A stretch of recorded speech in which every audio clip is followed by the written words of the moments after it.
faire la même rectification. Entendu, acte est donné de vos mises au point. Elles figureront dans l'analyse politique du scrutin concerné. J'informe le Sénat que la commission mixte paritaire chargée d'élaborer un texte sur les dispositions restant en discussion du projet de loi autorisant la ratification de la résolution LP 3/4 portant amendement de l'article 6 du protocole de Londres de 1996 à la Convention de 1972 sur la prévention de la pollution des mers résultant de l'immersion de déchets et d'autres matières est parvenue à l'adoption d'un texte commun. En application du 5e alinéa de l'article 13 de la Constitution ainsi que de la loi organique et de la loi du 23 juillet 2010 prise pour son application, la Commission de l'aménagement du territoire et du développement durable a émis un avis favorable par 32 voix pour et 1 voix contre à la nomination de Madame Lydie Évrard aux fonctions de directrice générale de l'Agence nationale pour la gestion des déchets radioactifs.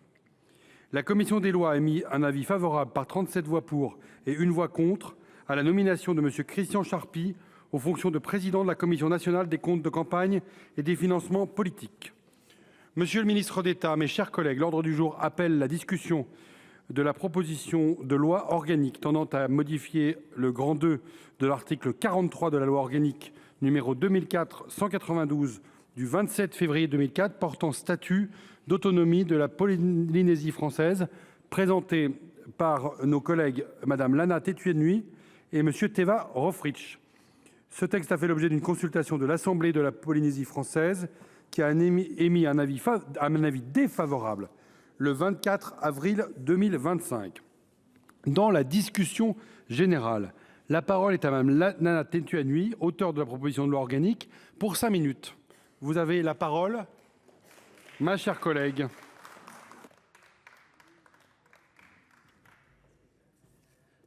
Monsieur le Président, Monsieur le Ministre d'État, Madame la Présidente de la Commission des lois, Monsieur le rapporteur de notre texte, mes chers collègues, toutes celles et ceux du Fénois qui nous suivent via le net, Yaorana. Permettez-moi avant tout de remercier le président du Sénat ainsi que l'ensemble des présidents de groupe d'avoir inscrit notre proposition de loi à cette séance. Cette proposition de modification de l'article 43-2 de la loi organique statutaire de la Polynésie française que mon collègue Teva Rohfritsch et moi-même avons déposée tend tout simplement à accorder aux maires des 48 communes et des 98 communes associées la possibilité d'intervenir s'ils le souhaitent, chaque mot a son importance, dans certains domaines relevant de la compétence de notre collectivité. En effet, si les dispositions actuelles de notre statut obligeaient le vote d'une loi de pays pour permettre l'intervention de nos communes dans les compétences énumérées à l'article 43.2, il s'avère que rien n'a été fait depuis 2004 et ce constat est mis en exergue dans les divers rapports de mission sénatoriale et dénoncé fortement par nos maires lors du dernier congrès de nos communes à Toufoué. Il aura fallu de la volonté, de la détermination et de l'audace pour faire bouger les lignes, pour clarifier et légitimer les actions de nos avenants. Pour lever toute ambiguïté, il n'est pas question ici de transfert de compétences, encore moins de moyens, mais d'une volonté légitime d'avancer en bonne intelligence ensemble, le pays, l'État et les communes. Cette réforme est d'autant plus attendue qu'en Polynésie, la clause de compétence générale ne produit que des effets à minima. Et cette modification est largement soutenue par 47 des 48 maires polynésiens. Cherchez l'erreur. Par ailleurs, lors de l'examen de cette proposition de loi par la Commission des institutions de l'Assemblée de Polynésie, un avis favorable a été émis à l'unanimité en date du 16 avril dernier. C'était sans compter sur les manœuvres du leader indépendantiste qui, au demeurant en dehors de la décolonisation et de l'indépendance de la Polynésie, n'a pas d'autre sujet d'intérêt. Il est proposé un nouveau rédactionnel de l'article 43.2 pour permettre aux communes d'intervenir quand elles le souhaitent et sans forcément solliciter les moyens du pays, mais avec l'obligation d'informer les autorités du pays et de l'État. Un amendement du rapporteur adopté en commission des lois en ce sens répond parfaitement aux préconisations sollicitées en Polynésie française et auxquelles je souscris pleinement. Monsieur le ministre, nous espérons vivement que le souhait de nos Tamana d'agir conformément au texte soumis à notre examen ce jour sera entendu et que ne vous céderez pas aux manœuvres purement politiciennes ou aux caprices de certains. Mes chers collègues, oui, je plaide pour plus de considération à l'égard de l'ensemble de nos maires polynésiens dans l'exercice de leurs fonctions. Je plaide aussi pour que nos Tamana, à travers cette modification statutaire, cessent d'être les victimes de marchandage politique au gré des gouvernements. Je plaide surtout pour que nous puissions tous répondre à cet appel en votant unanimement notre proposition de modification. Je vous remercie. Merci, ma chère collègue. La parole est à présent à M. Teva Rohfritsch, auteur de la proposition de loi organique, et pour une durée de 5 minutes.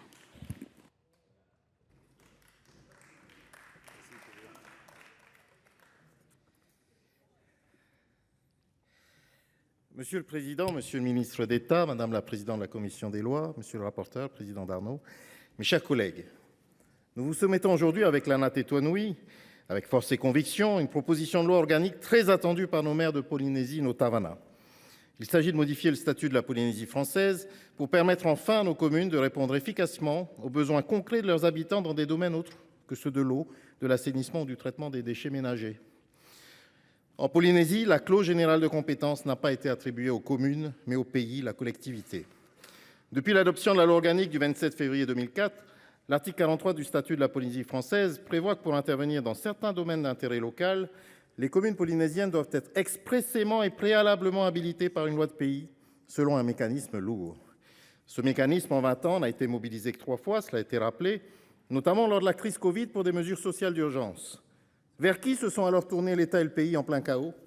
Les maires. Mes chers collègues, 3 fois en 20 ans, ce chiffre est maigre, et vous l'aurez compris, témoigne non pas d'une absence de besoin, mais quelque part d'un verrou institutionnel posant potentiellement la question de la libre administration de nos collectivités.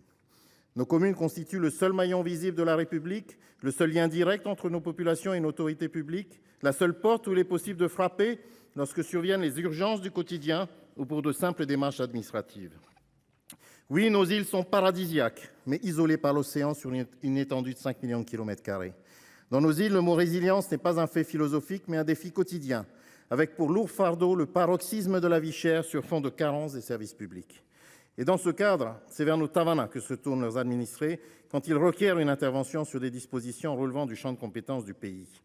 Cela a été rappelé fréquemment ces derniers mois, par nos travaux ici, par les missions sénatoriales qui ont fait le déplacement jusque dans nos archipels, notamment notre commission des lois, la délégation aux Outre-mer, et je sais que vous y êtes vous-même très sensible, Monsieur le Ministre. Au service de sa population, un maire ne peut pas aujourd'hui venir en aide à ceux qui font vivre leur île, les pêcheurs, les agriculteurs, les artisans, les perliculteurs. Les Tavanas sont pourtant bien seuls dans leur commune, sans possibilité de représentation des autres administrations sur chacune des 78 îles habitées du Fénois. Alors, et parce que nécessité fait loi, nos Tavanas agissent, sans cadre, sans filet, sans moyens, pour répondre aux urgences comme ils le peuvent. Nos Tavanas agissent pour faire éclore ces activités sur leur territoire, réunir des artisans sous un abri de fortune pour accueillir un bateau de croisière et vendre des produits locaux, transporter des fruits et légumes vers le village avec une barge, soutenir le nettoyage des plages, préserver la paix sociale, protéger les ressources du lagon qui se réchauffent et s'acidifient, mener des actions de protection des espèces endémiques. Ils agissent et s'exposent à des risques évidents, notamment sur le plan pénal, sans pouvoir mobiliser de l'ingénierie publique, sans gouvernance claire et cohérente. Concrètement, cette proposition de loi vise à mettre le droit en conformité avec la réalité. Elle assouplit le dispositif initialement prévu en supprimant l'obligation préalable d'une loi de pays habilitant expressément les communes à intervenir dans les domaines d'action listés. Enrichi avec pertinence par l'amendement en commission des lois de notre président Mathieu Darnaud, que je tiens à remercier personnellement pour son travail de très haute qualité, notre proposition de loi prévoit aussi d'encourager encore le dialogue entre les collectivités et répond ainsi aux demandes formulées par le gouvernement de M. Broderson, actuel président du territoire. J'insiste, notre texte ne crée pas de rupture et ne vient en aucun cas réduire ou limiter le champ d'intervention des autres institutions de la Polynésie française. Il s'agit bien d'habilitation à agir pour nos communes, au plus près de nos populations, dans un cadre qui respecte la réglementation édictée par l'État et le pays, auquel les communes ne sauraient se substituer. Chers collègues, cette évolution statutaire cela a été dit par ma collègue Lana Tetuanui, est soutenue en Polynésie française par 47 maires sur 48. Elle a recueilli le soutien à l'unanimité de la commission des institutions de l'Assemblée de Polynésie française le 16 avril dernier. Il est vrai qu'en séance plénière, elle a pu diviser la majorité indépendantiste. Notre débat doit être abordé de manière transpartisane, avec la rigueur et la solennité auxquelles nous appelle la matière organique que nous traitons aujourd'hui. Protéger et reconnaître au Tavanna la capacité d'agir par la mise en application des principes de différenciation et d'adaptation. N'est-ce pas là l'essence même de notre mandat de sénateur ? En cela, je sais toute la sagesse de notre Chambre et je sais toute la bienveillance et l'attention que vous portez à nos territoires lointains, mais bien ancrés dans la République. C'est pourquoi nous vous invitons, je vous invite, mes chers collègues, à soutenir cette proposition de loi organique, à soutenir les maires de Polynésie française, à rappeler tous ensemble que le Sénat est bien la Chambre des communes, mais aussi de tous nos Tavanna. Maruru, je vous remercie. Merci, mon cher collègue. La parole est à présent à Monsieur le Président Mathieu Darnaud, rapporteur de la Commission des lois. Monsieur le rapporteur, vous avez 10 minutes. Monsieur le Président, Monsieur le Ministre d'État, Madame la Présidente de la Commission des lois, mes chers collègues. Depuis toujours, notre institution, le Sénat, a fait résonner la voix de nos communes. Le Grand Conseil des communes de France, comme l'appelait Gambetta, a toujours mis en exergue ce lien, le lieu étant le lien qui permettait d'être tissé au sein de nos différentes communes, de l'Hexagone, mais également d'outre-mer. C'est finalement l'esprit de ce texte et je veux saluer ses auteurs. Aujourd'hui, le Sénat, en examinant cette proposition de loi, souhaite pointer du doigt la nécessaire proximité, la nécessaire agilité que permettent les communes. À de nombreuses reprises, et cela a été évoqué, le Sénat, par différents rapports, notamment le dernier de nos collègues Bellureau, Benaroche et Durin, ont mis en exergue la nécessité de faire en sorte que les communes de Polynésie puissent, n'ayant pas la clause de compétence générale, puissent prendre des initiatives qui leur permettent d'exercer des pans de compétences qui ne sont pas définis dans l'article 43-1, parce qu'il y a là un intérêt de proximité, et cela a d'ailleurs été rappelé par notre collègue Teva Rohfritsch. Cela a été mis notamment sur le devant de la scène à l'occasion de la crise sanitaire, de la crise du Covid. Et si j'osais, j'ajouterais finalement quel territoire, plus que la Polynésie française, dont le territoire est aussi vaste que l'Europe, a besoin de cette proximité, a besoin de donner cette capacité d'initiative aux maires au Tavanna pour faire en sorte qu'ils répondent aux différentes problématiques qui sont tout à fait différentes selon que nous nous situons à Tahiti, aux Marquises ou aux Australes. Et ce faisant, la volonté qui est celle des auteurs, c'est justement de permettre par ce texte plus d'agilité. Je l'ai dit et je l'ai rappelé, nous avons un statut de Polynésie qui, dans son article 43.1, liste les compétences qui sont celles des communes en Polynésie française. Mais c'est bien, et cela a été évoqué également, le pays qui a la clause de compétence générale. Aussi, il semblait important de permettre, d'une part, de sécuriser les pratiques qui sont celles de nombreux maires en Polynésie qui, parce qu'ils sont sollicités par la population, j'ai évoqué la période qui malheureusement a vu sévir la crise sanitaire, mais on pourrait évoquer plus largement les sujets d'aide sociale, les sujets de développement économique en matière d'action de proximité. Et je crois que finalement, ce texte répond à cet impérieux besoin d'agilité. Je le dis pour avoir échangé, bien sûr, avec l'ensemble des responsables politiques, que ce soit le président du gouvernement, que ce soit le président de l'Assemblée de Polynésie française, que ce soit avec le syndicat des communes. Tous ont pointé du doigt, quelle que soit leur appréciation sur le texte, de ce besoin de plus de proximité. Et il était donc nécessaire de revisiter cet article 43.2 qui permet aux communes d'aller au-delà de ces compétences listées au 43.1 pour permettre justement de répondre à cet impérieux besoin de proximité et d'agilité. En revanche, nous avons bien sûr entendu les préoccupations qui étaient celles du pays, mais considérant qu'il y avait là une urgence à agir, je me suis efforcé de présenter un amendement qui permet justement d'établir un dialogue entre les communes et le pays pour faire en sorte que l'exercice partagé, si j'ose dire, de la compétence puisse s'opérer dans les meilleures conditions, avec ou sans convention. Et j'insiste sur un point, c'est important de le dire, ce que demande notre collègue Lana Tetuanui, il a dit à raison, les Tavana de Polynésie française, ce n'est assurément pas d'exercer plus de compétences, de voir décentraliser, si j'ose dire, des pans entiers de compétences, c'est tout simplement le fait de pouvoir, par-delà les nécessaires lois de pays, dont il a été rappelé malheureusement ici qu'en 20 ans, il n'y en a eu que 3, puissent être exercées de façon sécurisée, plus encadrée, pour répondre encore une fois à cette exigence de proximité. Voilà quel est l'enjeu, mes chers collègues, de ce texte. Je crois que ce soir encore, nous aurons sur l'ensemble de ces bancs, et finalement, comme le traduit le dernier rapport auquel j'ai référence, la volonté de faire entendre la voix des Tavana qui s'est élevée à plusieurs reprises et qui s'est traduite par finalement une quasi-unanimité pour soutenir cette initiative législative. Je crois qu'en votant ce texte, vous ferez, chers collègues, œuvre utile pour les Tavana, pour la proximité et tout simplement pour les habitants de Polynésie française. Je vous remercie. Merci, Monsieur le Président. La parole est à présent à Monsieur Manuel Valls, ministre d'État et ministre des Outre-mer.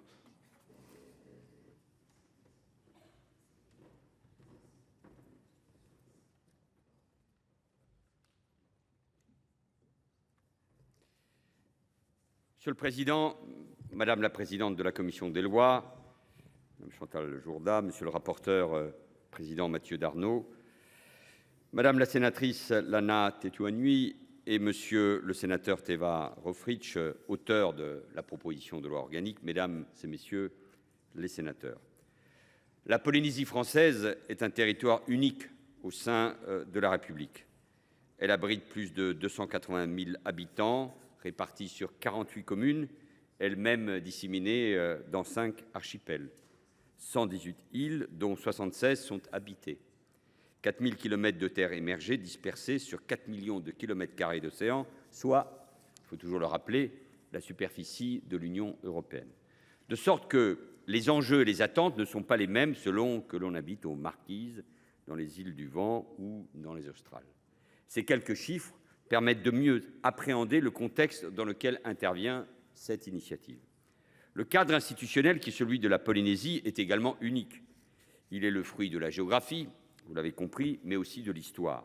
Et il s'exerce aujourd'hui dans une grande autonomie dont tant les transferts de compétences vers le pays sont nombreux. Ce lundi, j'étais auditionné par une commission d'enquête à l'Assemblée nationale sur les conséquences des près de 200 essais nucléaires en Polynésie française entre 1966 et 1996. À cette occasion, j'ai pu rappeler que la France était redevable à la Polynésie et aux Polynésiens. Il en résulte aujourd'hui qu'il n'en va pas en Polynésie française comme il en va ailleurs. Il faut parfois des règles singulières pour adapter la manière d'exercer les politiques publiques afin de mieux répondre aux besoins de nos concitoyens. Je veux saluer le travail et la détermination, dans un style chacun différent, des auteurs de la proposition de loi, Lana Tetuanui et Teva Rohfritsch, 2 sénateurs à l'écoute des maires polynésiens et engagés pour l'amélioration des dispositifs juridiques et normatifs. Et nous savons à quel point l'exercice du droit en Polynésie française s'effectue de manière ambitieuse et approfondie. Je veux aussi saluer l'apport du rapporteur, cher Mathieu Darnaud, qui a permis l'adoption d'une amélioration du dispositif de cette proposition de loi. Vous avez réussi des synthèses que d'autres n'auraient pas réussi, et ce n'était pas évident concernant la Polynésie, j'y reviendrai. Le point de départ de cette initiative, c'est la situation et les compétences des communes polynésiennes, c'était expliqué par les deux auteurs de la proposition de loi, qui sont au fond une création relativement récente, 1971 pour la majorité. Vous le savez, la loi organique du 27 février 2004 définit le statut de l'autonomie et la répartition des compétences. Je le disais, la Polynésie est unique. Les communes ne disposent pas de la clause générale des compétences qui est réservée au pays. Leurs domaines d'intervention sont définis à l'article 43 de la loi organique. Le premier de cet article énumère le champ des compétences des communes. 9 items, dont la voirie communale, la collecte et le traitement des déchets ménagers, des eaux usées, les écoles du premier degré. Le deuxième, qui est l'objet de la présente proposition de loi, prévoit un mécanisme permettant l'exercice par les communes d'autres compétences, mais après le vote d'une loi de pays. Or, force est de constater que ce mécanisme ne fonctionne pas, sans doute car il est trop complexe. La preuve, il n'a été utilisé que 3 fois en 20 ans, dont une fois, en effet, pendant la pandémie de la Covid. Et cela alors qu'il s'agit d'actions de proximité, comme par exemple l'aide sociale, les interventions économiques, la culture, le patrimoine local ou le sport. Dans cet hémicycle, sans doute encore plus qu'ailleurs, vous savez que l'échelon communal est celui de la proximité. Et quiconque a exercé les fonctions de maire sait que les administrés attendent qu'ils répondent à leurs besoins spécifiques quand les autres échelons ne peuvent pas y pourvoir. Qui mieux que le maire est en prise avec les besoins des populations, leurs aspirations, leurs détresses parfois. Vous me l'avez expliqué, monsieur le sénateur, madame la sénatrice, monsieur le sénateur de Polynésie, et notamment à l'occasion d'une rencontre, madame la sénatrice, avec les maires du pays, de la Polynésie. Le cadre actuel en Polynésie n'y déroge pas. Et que font les maires compte tenu de la rigidité du cadre législatif? Ils exercent déjà de facto certaines compétences qui relèvent pourtant du pays. Les festivals culturels, les opérations cartables, les interventions spécifiques pour les enfants de familles en difficulté pour payer la cantine, l'aménagement des sentiers de randonnée, parfois les musées, parfois les interventions sur le logement. Tout cela, les communes et EPCI de la Polynésie française le font déjà, mais en dehors d'un cadre juridique sécurisé. Ces maires le font déjà dans un esprit de responsabilité, car par-dessus tout, ils savent les devoirs que leurs fonctions impliquent auprès de leurs administrés. Mais les élus locaux aussi ont besoin de sécurité. L'exercice des compétences doit être réalisé dans un cadre organisé et, si possible, serein. Cette sécurité, elle s'obtient d'abord par un cadre juridique adapté à la réalité du terrain et qui puisse autoriser les maires à faire ce que la nécessité les oblige déjà à réaliser. La présente proposition de loi organique est très courte, un unique article. Elle vise l'efficacité et elle a pour objet de faciliter et de sécuriser donc juridiquement l'exercice par les communes de la Polynésie française. Voilà pour l'esprit général. Reste à définir les meilleures modalités d'articulation de l'exercice des compétences entre le pays, entre la Polynésie et les communes. Car nous devons garder à l'esprit aussi, bien sûr, un principe cardinal, celui de la lisibilité et de l'efficacité de l'action publique au service de l'intérêt général. Le texte initial prévoyait la suppression de la condition d'adoption d'une loi de pays comme préalable pour permettre l'intervention de communes ou de PCI dans les domaines prévus au titre 2 de l'article 43 de la loi organique. La suppression de cette condition de l'adoption d'une loi de pays pouvait être vue comme une simplification bienvenue, mais pouvait interroger, vous avez eu le débat, sur la bonne organisation des compétences entre le pays et le bloc communal. De même, nous pouvions questionner le recours effectif à des conventions pays-communes ou EPCI introduits par le texte initial. L'avis de l'Assemblée de Polynésie, que le gouvernement ne peut pas ignorer, du 24 avril, regrettait d'ailleurs que le texte initial ne prévoit pas un mécanisme d'information du président de la Polynésie française. Le travail en commission, sous l'égide du rapporteur, a permis de travailler avec les deux sénateurs polynésiens à une solution de compromis. Le texte qui est soumis au débat cet après-midi prévoit désormais des outils du dialogue et de l'articulation entre les différents échelons. Une commune ou un EPCI qui entend exercer tout ou partie d'une compétence en informe préalablement, par délibération, le président de la Polynésie française, le président de l'Assemblée et le haut-commissaire. Cette délibération ouvre une période minimale de 6 mois avant la mise en œuvre de l'exercice de la compétence. C'est le temps de l'écoute et du partage des points de vue. C'est le temps, s'il le faut, pour conclure une convention et prévoir les moyens mis à disposition. Depuis 2019, l'obligation de transfert de moyens concomitante au partage de la compétence a été supprimée afin de faciliter ce partage, mais dans certains cas, nous savons que cela sera nécessaire et devra être discuté. Cette rédaction est en effet indéniablement une amélioration. Alors oui, cela fera des différences entre les communes. Tout le monde n'exercera pas les compétences de la même manière, mais n'est-ce pas déjà le cas? Parce que les besoins sont différents, parce que les réalités sont différentes. Un jardin à la française, c'est très beau, mais pour moi, de bonnes institutions, notamment dans les Outre-mer, c'est un jardin qui laisse s'épanouir les diversités des territoires en leur conférant un cadre adapté. C'est peut-être ça, le jardin à la polynésienne. Ce n'est pas la triste uniformité qui nivelle par le bas et qui ne répond à aucune attente et aucun besoin. Nous savons bien que l'exercice des compétences doit parfois être partagé et l'objet de la proposition de loi organique, c'est justement de sécuriser l'exercice de tout cela dans le respect de la réglementation du pays. La proposition de loi organique le précise bien. La discussion des amendements déposés nous permettra sans doute d'aborder les garanties d'action publique partagées, concertées ou à minima non contradictoires entre les différents échelons. Je fais confiance à l'avis du rapporteur, à l'intelligence collective pour trouver le bon niveau d'intervention pour répondre le mieux possible aux défis sociaux du quotidien. C'est ce qu'on appelle la sagesse du Sénat. Et je fais confiance aux maires, comme je fais confiance au pays, pour concevoir avec les élus communaux les meilleures solutions adaptées à chaque territoire. Je vous remercie. Merci, Monsieur le ministre d'État. Dans la suite de la discussion générale, la parole est à Monsieur Guy Benarroche pour le groupe écologiste Solidarité et Territoires. Et vous avez 4 minutes, mon cher collègue.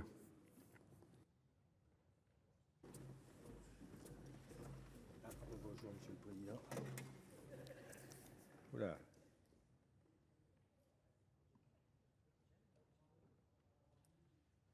Monsieur le Président, Monsieur le Ministre, Madame, Messieurs les auteurs, Monsieur le rapporteur, cher Mathieu, chers collègues. Nous retrouvons pour échanger sur une PPL qui incarne un peu le travail de notre Assemblée, l'attention au territoire et la concrétisation de travaux menés par des commissions. En avril dernier, nous avions pu, lors d'un déplacement en Polynésie avec nos collègues Lana Tetuani et Teva Rofrich, aller à la rencontre des acteurs locaux, explorer ce que beaucoup considèrent à juste titre comme le modèle le plus abouti de l'autonomie institutionnelle, rendu public possible par notre Constitution, modèle le plus abouti mais aussi inachevé.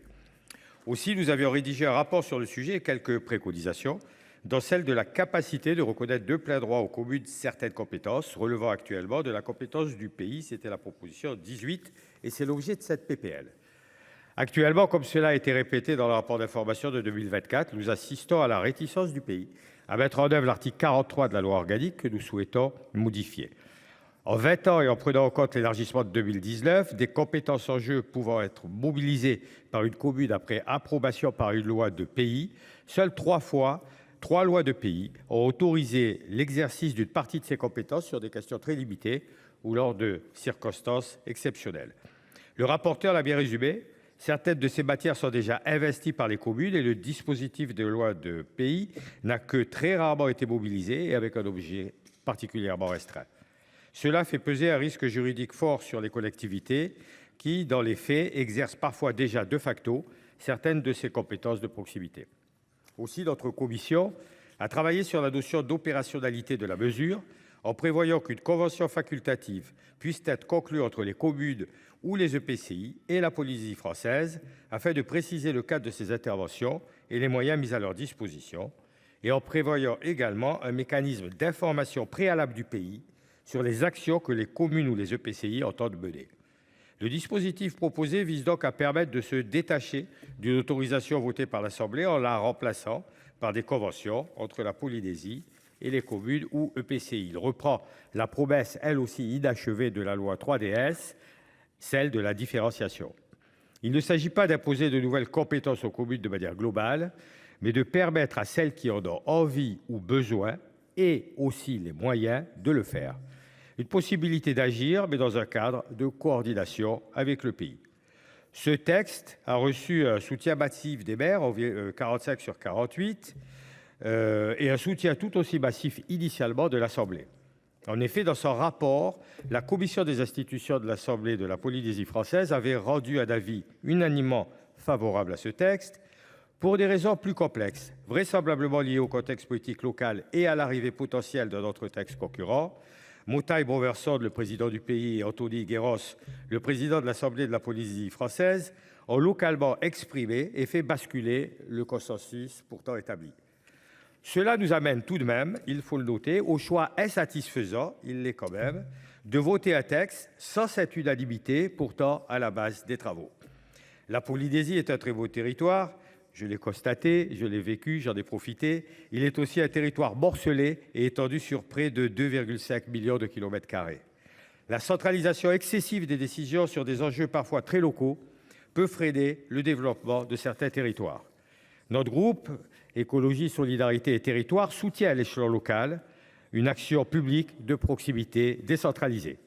Et au vu de la réalité du terrain, nous soutiendrons donc ce texte qui permet aussi une meilleure protection de l'action des élus locaux. Merci, mon cher collègue. La parole est à Monsieur Jérôme Durain pour le groupe socialiste, écologiste et républicain. Et vous avez 6 minutes, mon cher collègue.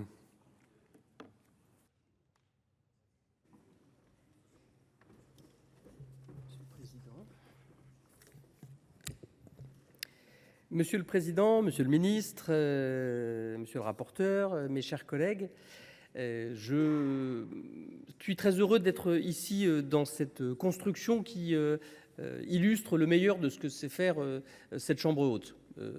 Écouter, entendre, essayer de trouver le meilleur dispositif qui permette à nos territoires de mieux fonctionner.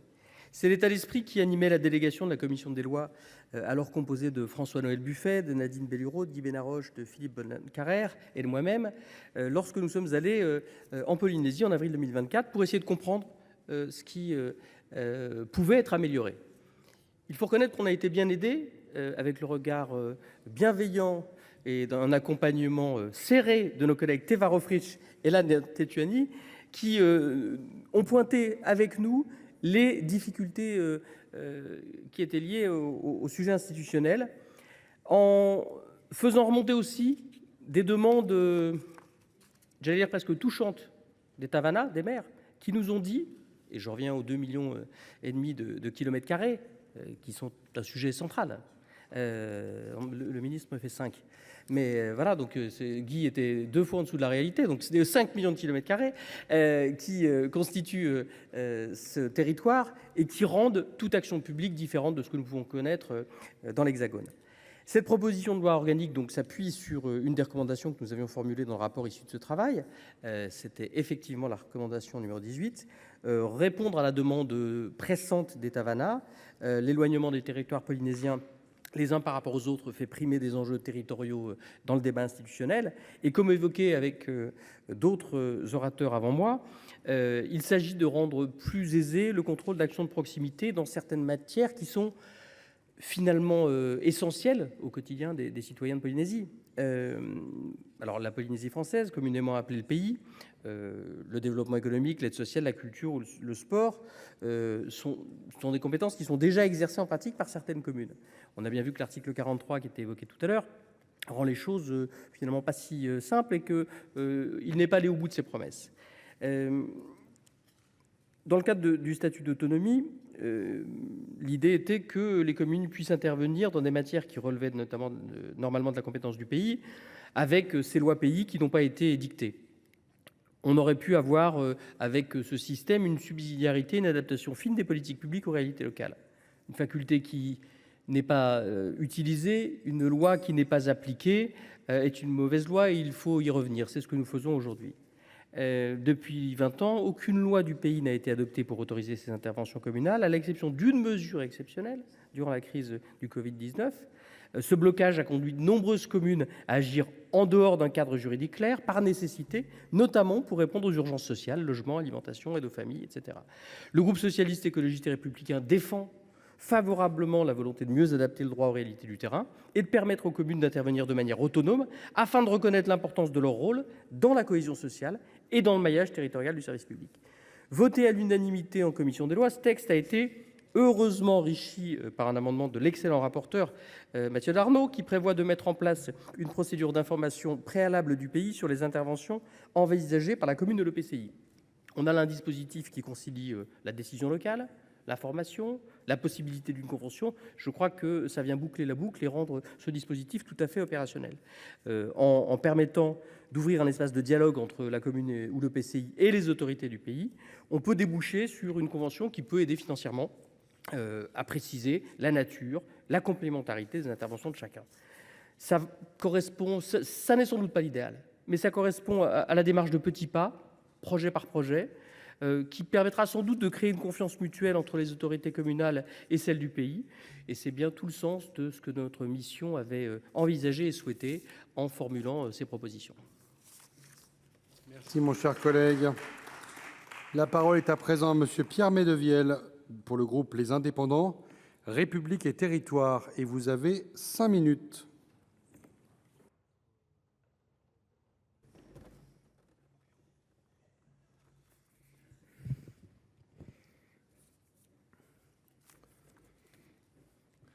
Monsieur le Président, Monsieur le Ministre d'État, Monsieur le rapporteur, mes chers collègues, la Polynésie française dispose du statut de collectivité d'outre-mer régi par l'article 74 de la Constitution. Ce statut lui permet de bénéficier de plus de compétences qu'un département ou qu'une région et surtout d'une plus large autonomie. Elle est en effet compétente dans toutes les matières à l'exception de celles expressément attribuées à l'État, justice, droit civique, politique étrangère ou encore défense. Mais même avec cette autonomie renforcée dont dispose le territoire, les communes de la Polynésie n'en sont pas moins confrontées à une difficulté tout à fait similaire à celle de l'Hexagone. Le sentiment d'une trop grande centralisation et d'un manque de souplesse dans l'exercice de leurs compétences. D'autant que, contrairement aux communes de l'Hexagone, celles de la Polynésie ne bénéficient pas de la clause générale de compétences et leurs compétences sont strictement listées dans la loi organique. Si ici nos communes ont déjà le sentiment de subir la centralisation, imaginez comment cela peut se traduire dans un territoire aussi vaste que l'Europe, dont la superficie des îles ne dépasse pas la superficie de la Corse.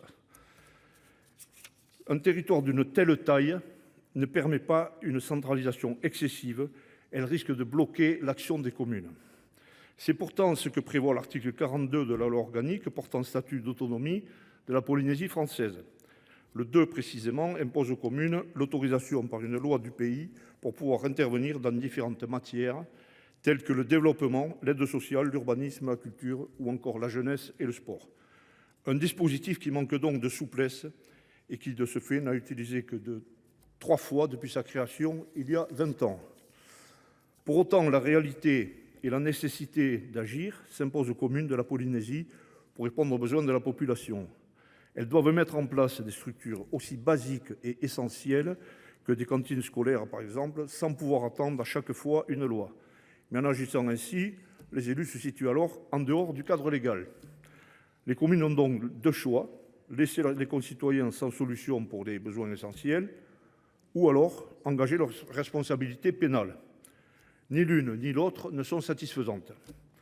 La présente proposition de loi vise donc à supprimer l'exigence de l'adoption d'une loi de pays comme préalable à l'action des communes. Cela me semble être une solution pragmatique face à une situation actuelle qui génère autant de difficultés que de blocages. Sur proposition de la Commission, la suppression de cette exigence s'accompagnera d'une procédure d'information préalable des autorités du pays sur les actions envisagées par les communes et éventuellement de la signature d'une convention pour recevoir d'éventuels financements. Je souhaite remercier les sénateurs de la Polynésie française, Teva Rohfritsch et Lana Tetuani, la guerrière, pour leur intervention en commission qui a permis de rendre particulièrement claire l'importance et la nécessité de ce texte, d'autant qu'il a reçu le soutien de 47 maires sur 48 et du président de l'Assemblée de la Polynésie française. Notre groupe soutiendra évidemment cette proposition de loi. Je vous remercie. Merci, mon cher collègue. La parole est à présent à Madame Micheline Jacques pour le groupe Les Républicains. Et vous avez 5 minutes, Madame la Présidente.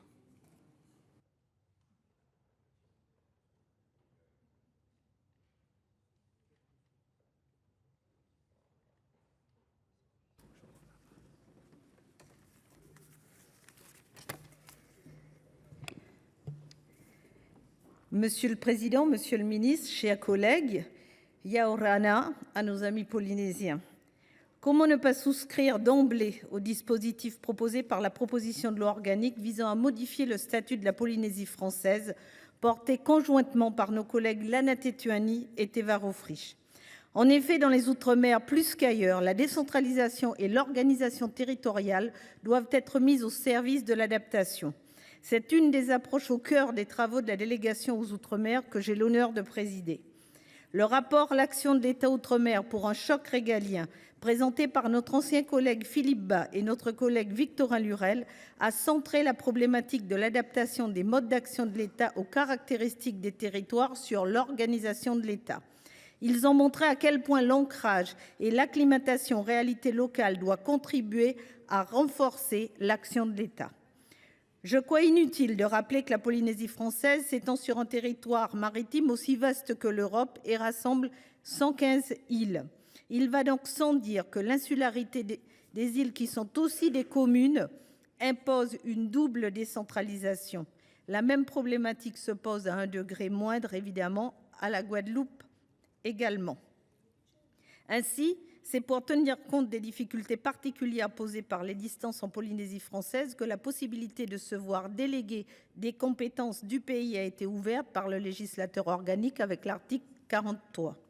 Nos collègues auteurs de la proposition de loi relèvent toutefois qu'en pratique, cet article est demeuré inopérant, hormis durant l'épidémie de Covid. L'article 43 précité pose en effet 2 conditions qui sont source de la complexité d'un mécanisme qui a, au contraire, vocation à simplifier l'action au plus près du citoyen. Le rapporteur Mathieu Darnaud, fin connaisseur de la Polynésie française pour avoir rapporté plusieurs textes, le relève à juste titre. La non-mobilisation de ce dispositif à elle seule, la preuve de son inadaptation à la Polynésie. Mobiliser le dispositif de l'article 43 suppose en premier lieu une loi du pays autorisant et encadrant la possibilité pour les communes d'intervenir dans les domaines ouverts à cette faculté. En second lieu, et non des moindres, par symétrie avec l'article 72-2 de la Constitution, l'intervention d'une commune dans une compétence du pays suppose un transfert de moyens aux communes. Or, ce mécanisme semble davantage s'apparenter à celui de l'habilitation de l'article 73 de la Constitution, qui constitue de fait une sorte de prêt de compétences qui ne s'accompagne pas des moyens afférents.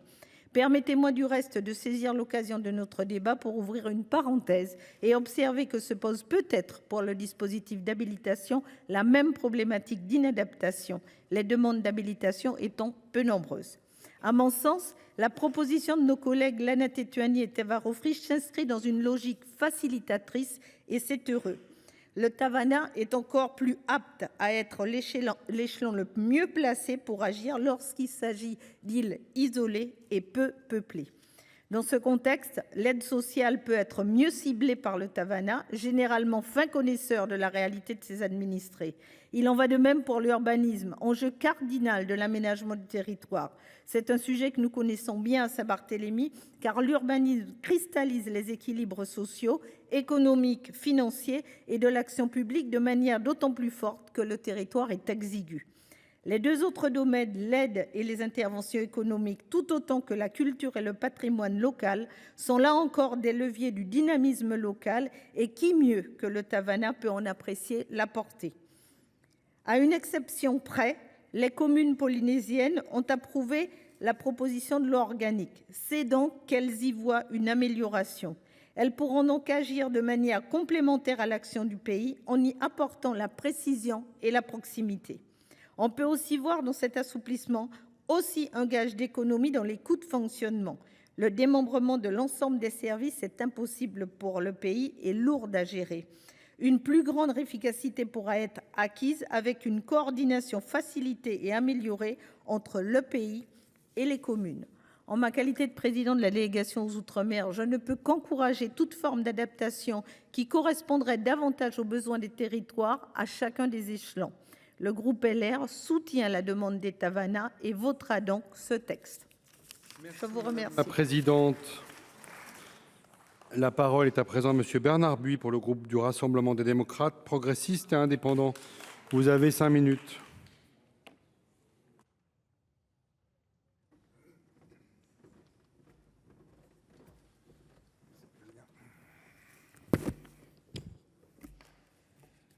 Monsieur le Président, Monsieur le Ministre d'État, Monsieur le rapporteur, mon cher Mathieu, Madame la Présidente de la Commission des lois, Monsieur et Madame les auteurs de cette proposition de loi, chère Teva, chère Lana, mes chers collègues, qu'est-ce qu'être maire?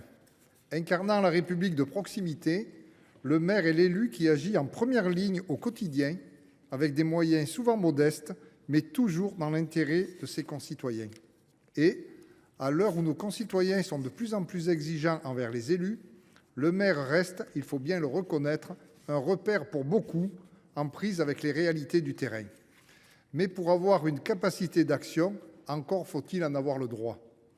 La loi organique du 27 février 2004 portant statut d'autonomie de la Polynésie française n'octroie pas aux Tavana la même liberté d'action que leurs homologues de l'Hexagone. Selon les règles en vigueur dans cette collectivité, les maires polynésiens ne peuvent pas agir dans certains domaines d'action locale, tels que le sport, la culture, l'aide sociale ou encore le développement économique. Dans ce contexte, seule l'adoption préalable d'une loi du pays par l'Assemblée de Polynésie française leur laisse une certaine latitude pour mettre en place des actions de proximité dans ces domaines. Néanmoins, force est de constater qu'en 20 ans, seules 3 lois de pays ont été adoptées à cet effet, avec une portée juridique très limitée, dont une temporaire portant sur l'action sociale des communes pendant la crise sanitaire liée à la Covid-19. Or, il se trouve que sur le terrain, les maires interviennent déjà dans ces domaines, poussés par les besoins urgents et légitimes de la population, sans attendre une hypothétique loi du pays qui n'arrive pas. Autrement dit, les Tavana agissent pour le bien de leurs concitoyens en toute illégalité. Mes chers collègues, en tant que législateurs, nous ne pouvons pas laisser cette situation perdurer. La proposition de loi organique présentée par nos collègues Lana Tetuanui et Teva Rohfritsch apporte une solution viable, adaptée aux réalités insulaires polynésiennes, en remplaçant l'exigence d'adoption d'une loi du pays par une convention facultative. Ainsi, ce texte leur permet d'apporter une sécurité juridique aux maires en leur offrant l'opportunité de répondre aux besoins de leur commune et de leurs habitants dans un cadre légal adapté. Je dirais même qu'il reflète une certaine convergence progressive et mesurée de la clause générale de compétence dans toute la République, à commencer par la Polynésie française.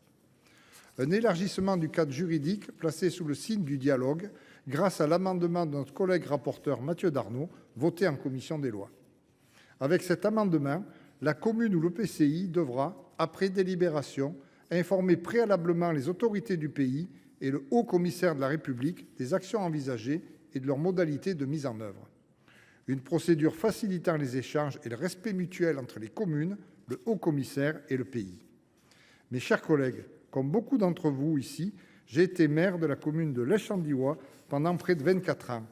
En tant que Tavana dromois, j'ai eu le droit de mettre en place un certain nombre d'actions et de projets pour les Léchoises et les Léchois. Avec l'équipe municipale de l'époque, nous avons pu dessiner un plan des itinéraires remarquables de la commune et ainsi baliser plusieurs sentiers sur notre territoire. En tant que maire, j'ai également pu agir afin d'aménager une piste d'atterrissage et de décollage avec un hangar de 240 mètres carrés dédié au stockage des ULM du club Les Engoulevents. Au bout de cette piste du lieu-dit Saint-Martin, nous avons aussi créé une aire d'atterrissage pour les parapentistes. Enfin, j'ai tenu à mettre en place un financement pour les jeunes écoliers de mon village, avec une aide accordée chaque année aux parents à hauteur de 500 € par enfant, afin d'accompagner les jeunes Léchois à se rendre dans les écoles des communes voisines de Beaurières et de Lucandiwa. Autant de projets dont je suis fier et que j'ai pu accomplir avec rapidité, parce qu'en tant que maire, le droit me le permettait. Mes chers collègues, je voudrais conclure en ayant une attention particulière pour mon collègue Teva Rohfritsch, qui m'a fait confiance pour intervenir en discussion générale de ce texte et je tiens à l'en remercier chaleureusement. Merci Teva. À plus de 15 800 kilomètres d'ici, nombreux sont celles et ceux qui soutiennent cette initiative transpartisane. Je pense au soutien des élus locaux, en l'occurrence 47 maires sur 48, ainsi qu'au soutien unanime de la Commission des institutions, des affaires internationales et des relations avec les communes de l'Assemblée de Polynésie française. Alors, étant donné les nombreuses attentes légitimes et pour que les maires polynésiens puissent agir sur leurs fainéants, notre groupe RDPI votera bien évidemment pour l'adoption de ce texte. Je vous remercie. Merci, mon cher collègue. La parole est à présent à Madame Véronique Guillotin pour le groupe du Rassemblement démocratique et social européen. Vous avez 4 minutes, ma chère collègue. Monsieur le Président. Monsieur le Président, Monsieur le Ministre, Monsieur le rapporteur, cher Mathieu Darnaud, Madame la Présidente de Commission, qui n'est pas là, mes chers collègues. Nous examinons aujourd'hui une proposition de loi dont l'objectif de rationalisation de l'action locale est très attendu par les 48 communes de Polynésie française. Cette réforme, portée par nos collègues Lana Tetuanui et Teva Rohfritsch, si je prononce bien, s'inscrit dans une volonté tout à fait légitime d'adaptation du droit aux réalités locales.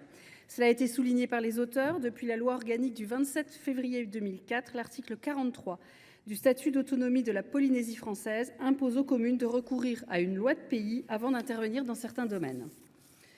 Bien que pertinente à l'origine, cette exigence est devenue un frein majeur à l'action des communes, en particulier dans les zones les plus isolées. Un constat, en plus de 20 ans, seule une loi de pays a été adoptée, et celle-ci uniquement pour faire face à la crise sanitaire de 2020.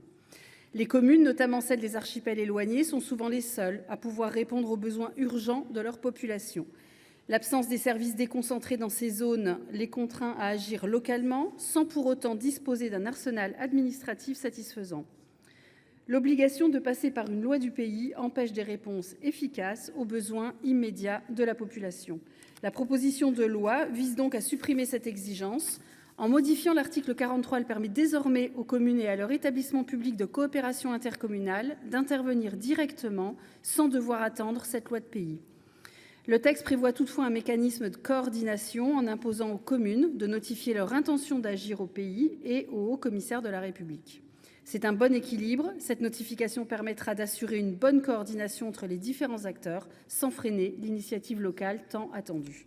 Je tiens par ailleurs à souligner que cette réforme s'inscrit directement dans l'esprit de la mission d'information du RDSE en cours et conduite par notre présidente Maryse Carrère sur les 20 ans de la loi NOTRe. Cette mission a pour but d'évaluer l'impact de la décentralisation sur nos territoires et d'identifier les ajustements nécessaires pour renforcer l'efficacité des collectivités locales.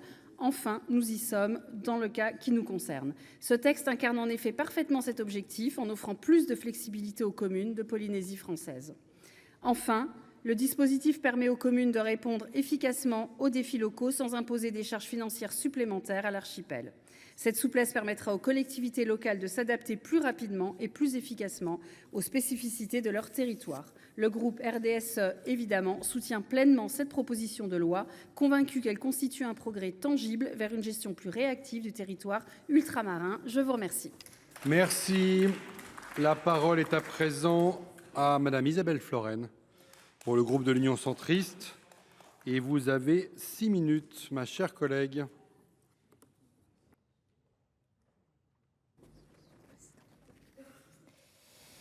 Monsieur le Président, Monsieur le Ministre d'État, Monsieur le Vice-président, Monsieur le rapporteur, mes chers collègues, il est symbolique que nous débutions cet espace transpartisan avec le texte de nos 2 collègues appartenant à des groupes politiques différents, Lana Tetuanui et Teva Rohfritsch.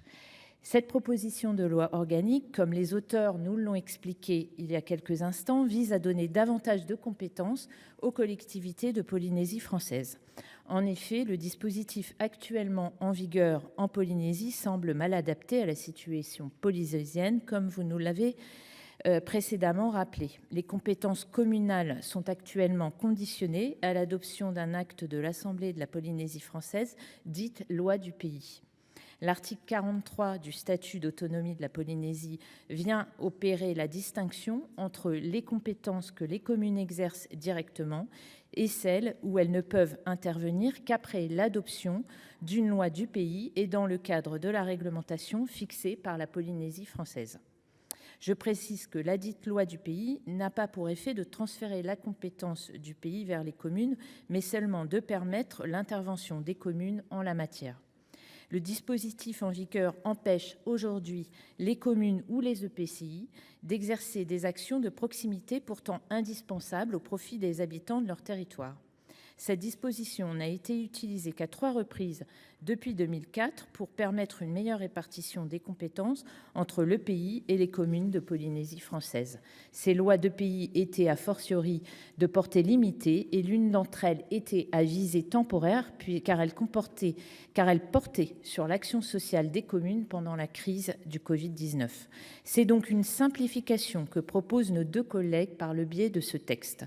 Son article unique vise donc à permettre aux communes et aux établissements publics de coopération intercommunale de Polynésie d'intervenir directement dans les matières où le statut conditionne aujourd'hui leur intervention à l'adoption préalable d'une loi du pays. Leur texte vient supprimer également la référence à la réglementation édictée dans ces matières par la Polynésie française. C'est donc une logique de clarification qui vient s'opérer, permettant d'illustrer davantage le principe de la libre administration des collectivités locales en Polynésie.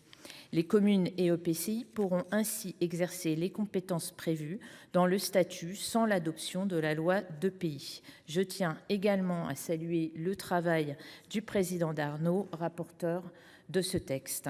Par son amendement, il vient mettre en place une procédure d'information préalable du pays sur les interventions envisagées par la commune ou le PCI.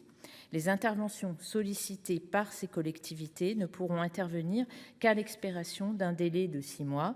Cette mesure vise à ouvrir un espace de dialogue entre la commune ou les EPCI et les autorités du pays, pouvant déboucher sur la conclusion d'une convention destinée à préciser la nature et la complémentarité des interventions de chacun. En tout état de cause, cette convention resterait facultative. En effet, la commune ou l'EPCI pourra, en cas de dialogue infructueux, procéder aux interventions prévues à l'expiration d'un délai de 6 mois suivant l'information du pays. Cette proposition de loi a d'autant plus sa place dans l'espace transpartisan qu'elle reprend l'une des 22 propositions formulées par le rapport de nos collègues Nadine Bellurot, Guy Benarroche et Jérôme Durain pour conforter l'autonomie et la proximité de l'action publique en Polynésie française. Ce texte a également un soutien transpartisan au niveau local, vous l'avez rappelé mes chers collègues, car 47 des maires sur les 48 que compte la Polynésie, ainsi que le président de l'Assemblée de la Polynésie, soutiennent ce texte qui permettra aux maires, ou Tavana en polynésien, d'exercer davantage d'actions au service de leur population. C'est toute la philosophie de ce texte et c'est donc en toute logique que le groupe Union Centriste votera pour cette proposition de loi organique. Je vous remercie. Merci, ma chère collègue. La parole est à présent à M. Robert Wieni-Rouillet pour le groupe communiste, républicain, citoyen et écologiste Kanaki. Et vous avez 4 minutes, mon cher collègue.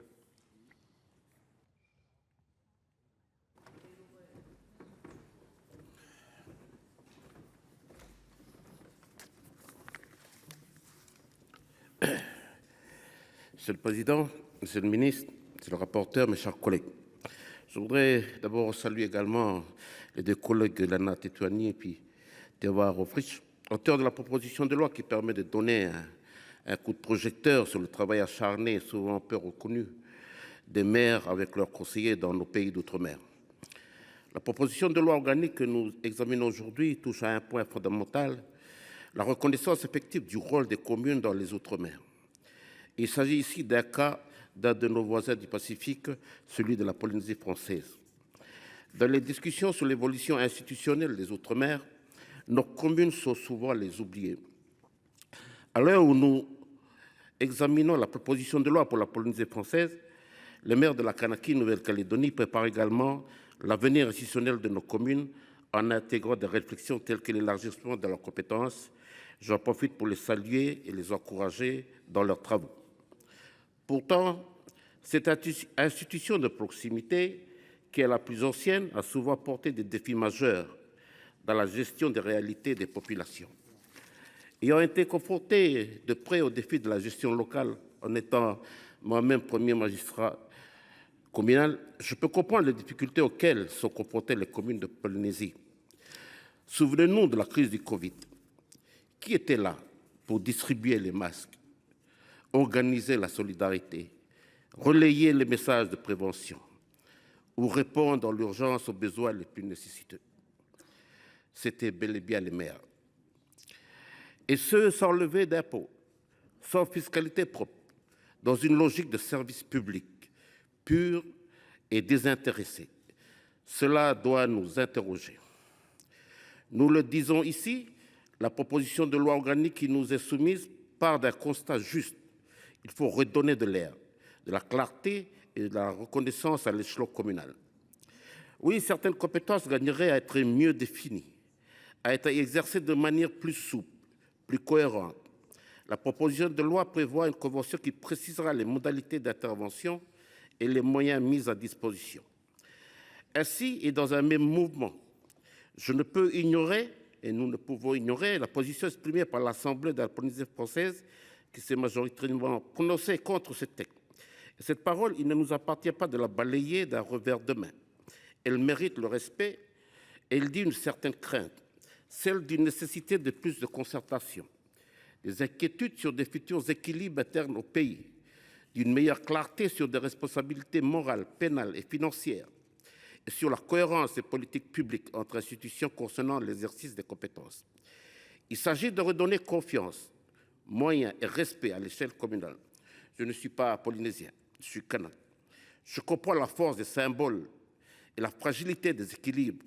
En effet, rien de durable ne se construit sans dialogue et écoute. Mais je ne doute pas non plus de la capacité de résilience de nos peuples à trouver des consensus pour le bien-être de nos populations. À ce débat est l'occasion de poser une vraie question politique. Comment construire l'avenir institutionnel de la Polynésie en intégrant pleinement les communes dans la réflexion? C'est pourquoi je vois dans ce texte un signal utile, une base de discussion. En effet, il s'agit ici d'un projet institutionnel et donc d'un choix de société à l'océanienne où tout se fait par le bas. C'est pourquoi, en conscience, le groupe CSK attendra les clarifications sur les craintes exprimées. Ce n'est pas une opposition de principe à la réforme. Je veux croire qu'il est encore possible d'aboutir à un texte qui rassemble davantage. C'est le sens des 3 amendements qui ont été déposés. Nous devons redonner aux maires les moyens d'agir, mais aussi la lisibilité et la protection juridique dont ils manquent. Nous devons sortir de l'ambiguïté sur les compétences, mais nous devons aussi faire confiance à la capacité du pays de porter lui-même cette évolution. Nous avons là une belle occasion d'avancer. Je vous en remercie.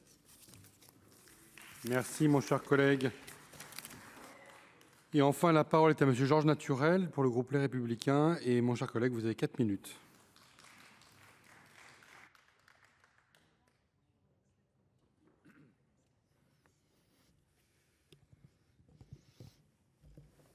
Merci, Président. Merci, Président. Monsieur le Président, Monsieur le ministre d'État, Monsieur le Président de la Commission des lois, Monsieur le rapporteur, mon cher Mathieu, mes chers collègues, et en particulier Lana et Teva, je vais m'exprimer là, bien sûr, pour défendre ce texte qui a été, on l'a dit plusieurs fois, validé par 47 des 48 maires de Polynésie française. Donc c'est un élément important. Et comme mon collègue qui vient de s'exprimer, en tant qu'ancien maire, on sait de quoi on parle. Alors chacun connaît les défis posés par l'éparpillement géographique de nos territoires d'outre-mer. Mais il faut les avoir vécus pour comprendre. Au quotidien, combien cette réalité rend la puissance publique fragile quand elle est distante et combien elle devient efficace quand elle est incarnée localement au plus près des habitants. Dans les archipels de la Polynésie française, comme dans les provinces rurales ou insulaires de la Nouvelle-Calédonie, les communes sont bien souvent le seul visage de la République. Elles assurent l'eau potable, la gestion des déchets, l'état civil, les secours d'urgence aussi. Elles prennent en charge des compétences sociales, éducatives, sanitaires, parfois sans base juridique, mais avec responsabilité, parce qu'il faut bien le faire, parce que personne d'autre ne le fera. Or, trop souvent, ces communes sont contraintes d'attendre l'aval et les moyens d'un gouvernement éloigné, à Tahiti comme à Nouméa. C'est une attente qui ralentit parfois, qui décourage.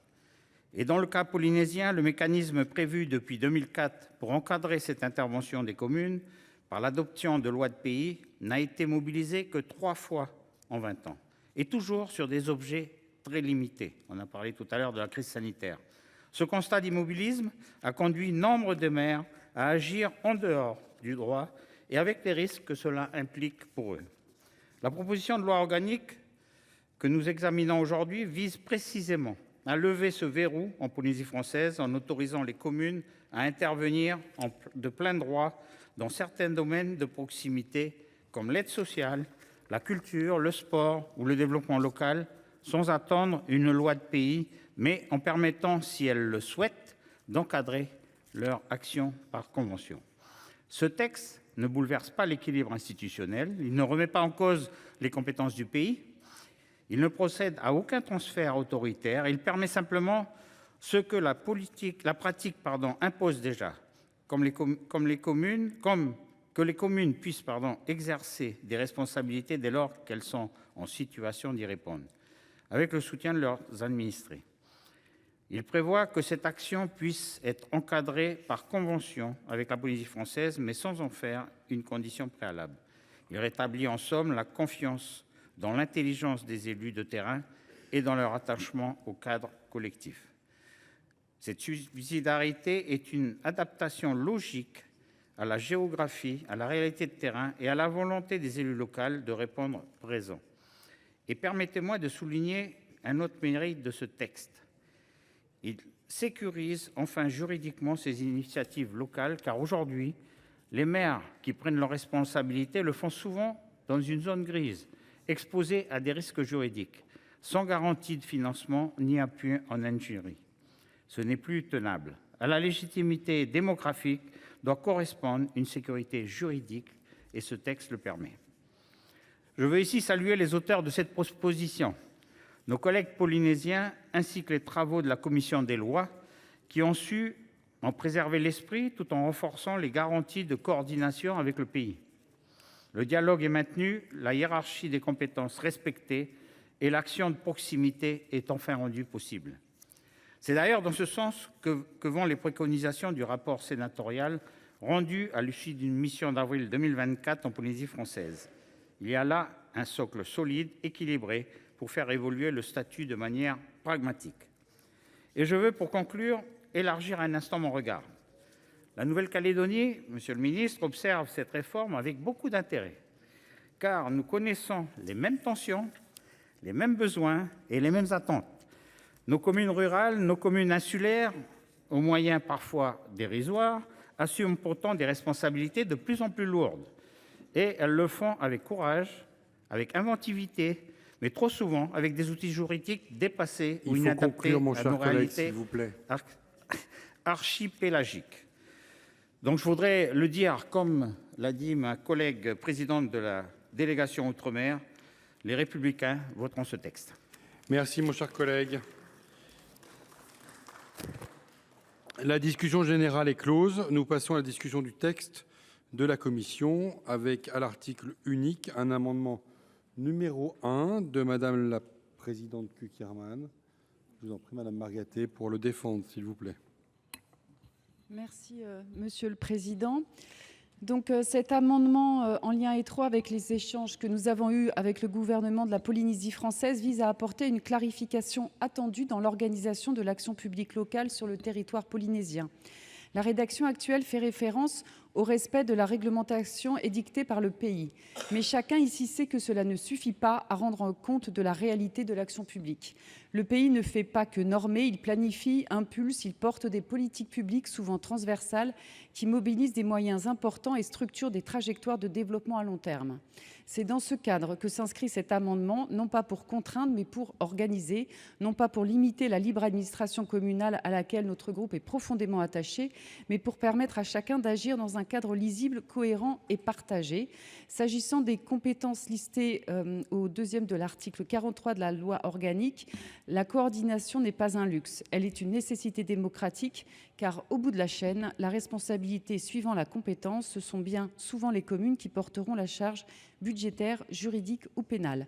Cela protège le cadre d'action, sécurise les décisions locales et renforce la cohérence d'ensemble dans le respect de toutes les composantes institutionnelles qui maillent la Polynésie française. Je vous remercie. Chers collègues, quel est l'avis de la commission, monsieur le rapporteur?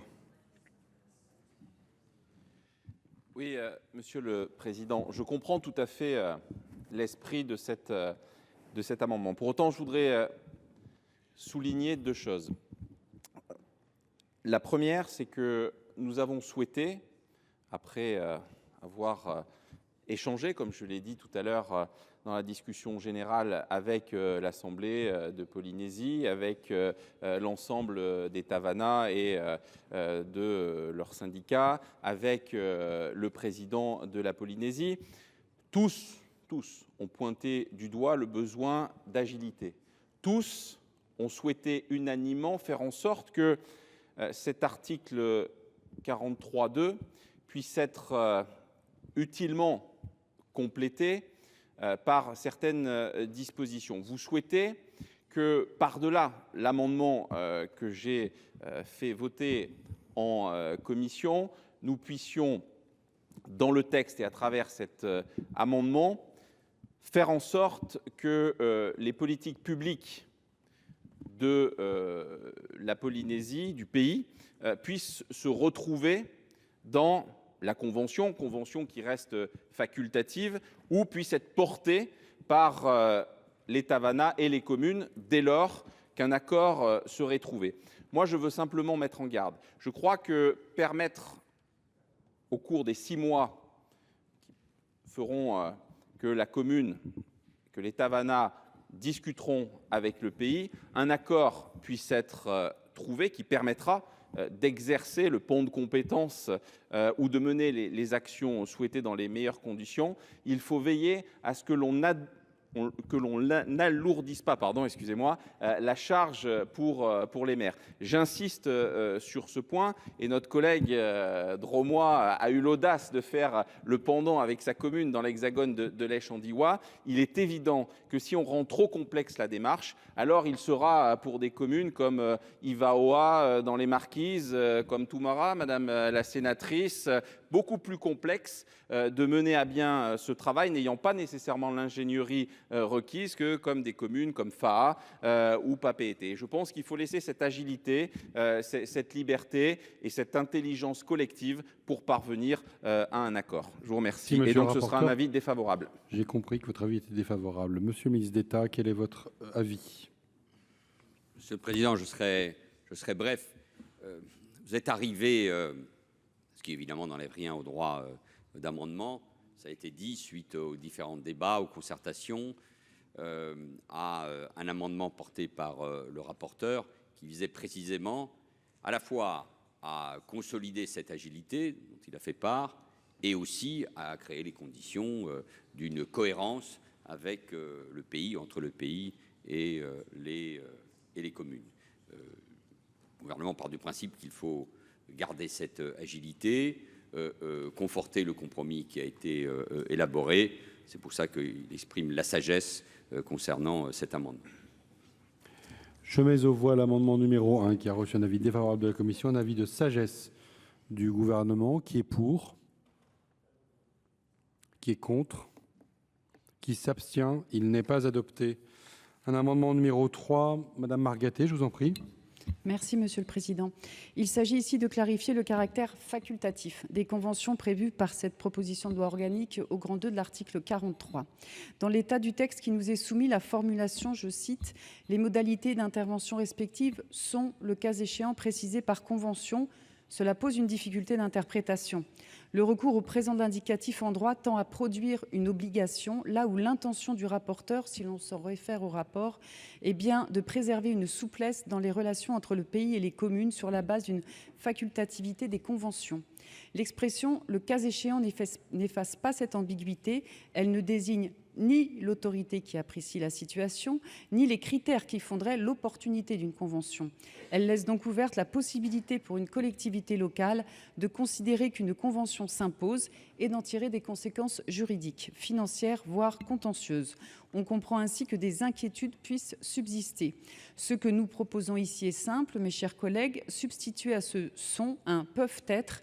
Ce glissement réaffirme le principe de libre engagement des parties sur la base du consentement mutuel. Il ancre l'esprit de coopération dans la loi sans transformer la souplesse attendue en obligation imprévue. C'est pourquoi nous vous invitons à adopter cet amendement que l'on dira rédactionnel. Je vous remercie. Avis de la commission, monsieur le rapporteur. Je crois avoir été relativement clair et je crois que le texte l'est tout autant, réaffirmant effectivement le caractère facultatif. Donc c'est un avis défavorable, Monsieur le Président. Avis défavorable. Avis du gouvernement, monsieur le ministre d'État. Sagesse également. Je mets aux voix l'amendement numéro 3 qui a reçu un avis défavorable de la commission, un avis de sagesse du gouvernement. Qui est pour? Qui est contre? Qui s'abstient? Il n'est pas adopté. Je vais mettre aux voix l'article unique constituant l'ensemble de la proposition de loi organique. Le vote sur l'article vaudra vote sur l'ensemble de la proposition de loi.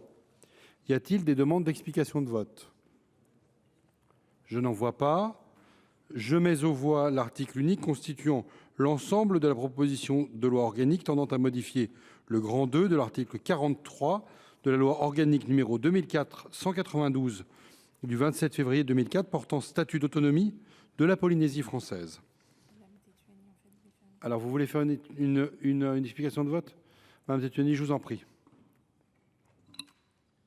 Oui, merci.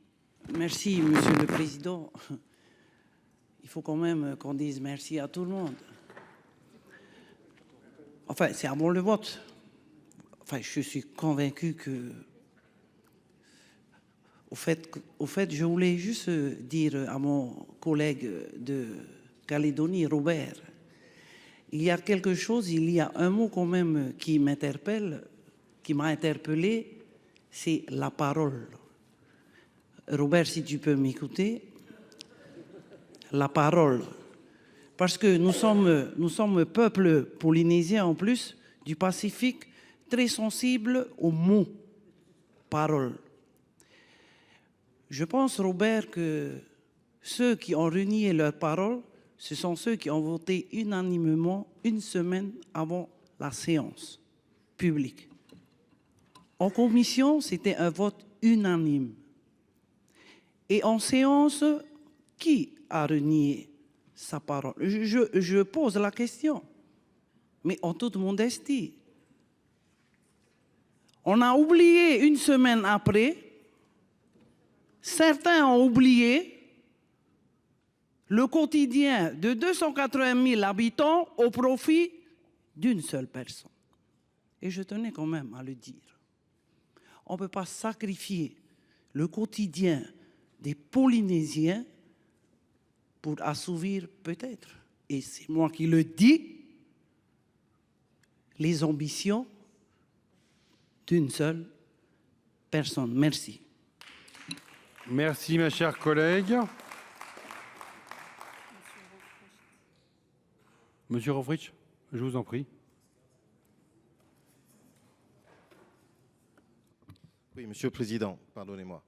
Je ne vais pas être trop long, mais vraiment, d'abord remercier tous les orateurs, merci Monsieur le Ministre et notre rapporteur, mais appeler tous les groupes, et en particulier notre groupe donc communiste Kanaki, qui, je crois, dans l'intervention de son chef de file, était resté ouvert jusqu'au bout en fonction du débat que nous aurions. Donc Lana Tetuanui vient d'évoquer cette question de la parole, mais pour avoir débattu en commission des institutions de l'Assemblée de Polynésie française avec le gouvernement, avec la majorité aujourd'hui qui donc prend ses décisions de manière claire, en tout cas en commission, cela a été très clair, en faveur de ce texte, qui a pu donner lieu ensuite en séance plénière à un débat plus politicien et polémique que sur le fond du texte qui a été proposé.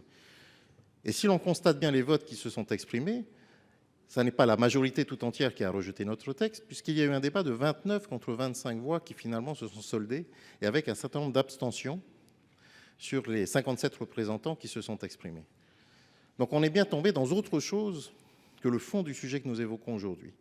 Et les seuls arguments techniques qui, à notre sens, méritaient, on va dire, toute l'attention des sénateurs que nous sommes tous ici, ont été synthétisés, repris, proposés par Mathieu Darnaud au travers de l'amendement de la commission des lois qui aujourd'hui règle les sujets qui ont été évoqués objectivement par le président de la Polynésie française. À aucun moment en commission des institutions, M. Broderson n'a évoqué la question des politiques publiques. Je ne suis pas intervenu tout à l'heure, mais à aucun moment.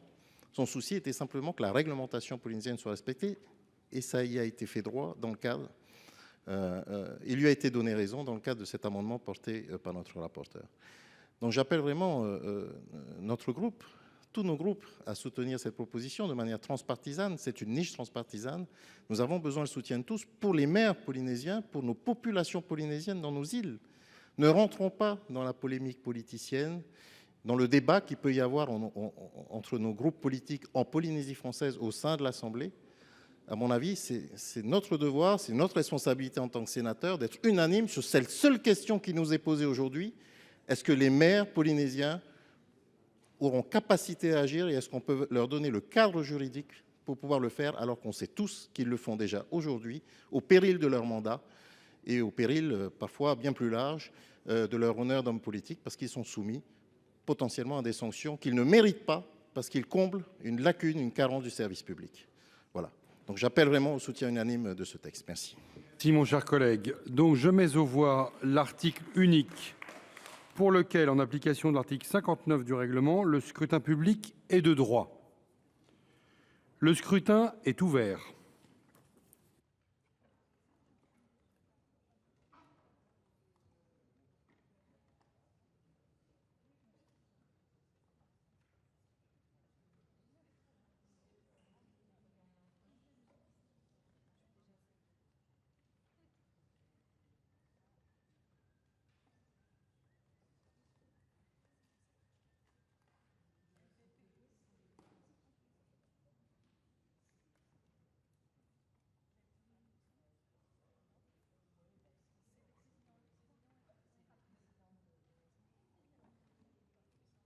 Demande à voter.